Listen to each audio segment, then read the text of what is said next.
My name is Brooke and I'm 20 years old. I'm from Chadds Ford, Pennsylvania. I'm currently a junior at Westchester University where I play softball.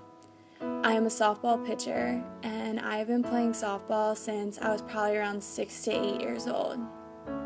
So I grew up in a Christian home and I was raised on the gospel, all the classic VeggieTale movies and the songs. I knew all the right answers, the Sunday school answers, but there was one major issue that followed through my middle school and high school years, and that's that it was only in my mind and it hadn't gotten to my heart yet, and there was a major disconnect between the two. So when I started playing softball, probably around 8 years old, I absolutely loved it, and from that moment on, my entire identity was found in softball. I thought that it was the only way that could define me, and I didn't understand what it meant to truly be a child of God. And so as middle school and high school came, I began battling incredible insecurity.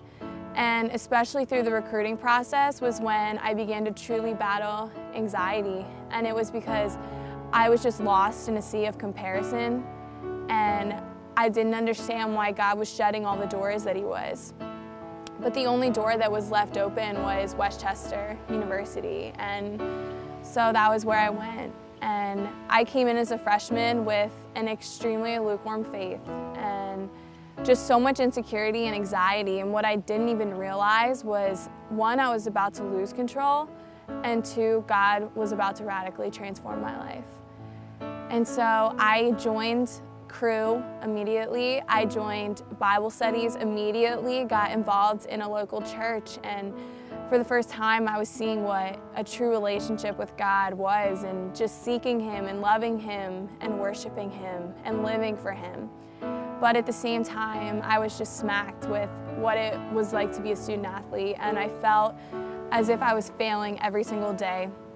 And since my identity lied in it, I just spiraled into this pit of anxiety. I spiraled into despair. I became depressed. I just cried all day, every single day. It was definitely the lowest point that I had faced to that point in my life. And it was when I was that low that I realized that God was pursuing my heart, and He was pursuing me to give up everything and to die to myself and give up control of my life.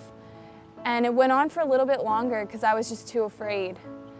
But through the incredible community I had made here, I was able to finally give up my life. I was able to die to the girl that I was, the girl that saw all of self-glory and found my identity 100% in softball. And it was through that I was able to begin to experience true freedom and true grace and a whole new life of waking up every single morning, seeking the new mercies of the Lord and knowing that His grace was enough for me.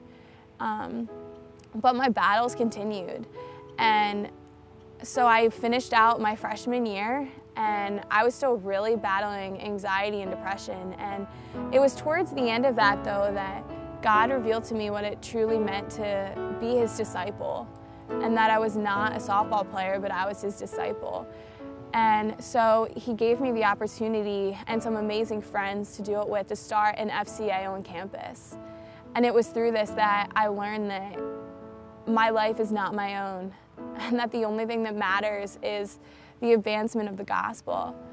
And as I'm sitting here now, this ministry has been probably together a year and a half, and God's faithfulness through it was unbelievable. It was indescribable, and it has radically transformed my life. But these last couple years now, as a junior here, have just been so dark and so trial-filled, and I have battled anxiety and depression to unbelievable lengths. But I've been learning so much that everything that we face is not apart from God's will, and that all these things that we suffer with, God uses to prune these unfruitful branches of our heart to become the workmen that He has called us to be. And in the Bible it says that not only are we to join in the comforts of the cross, but in also the suffering.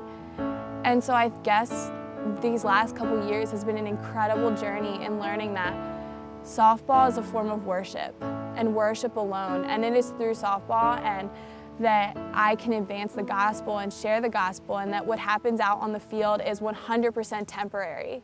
And I am not defined by it. I'm not defined by what my coach thinks or what my teammates think and what others think, because I am a servant of the Lord.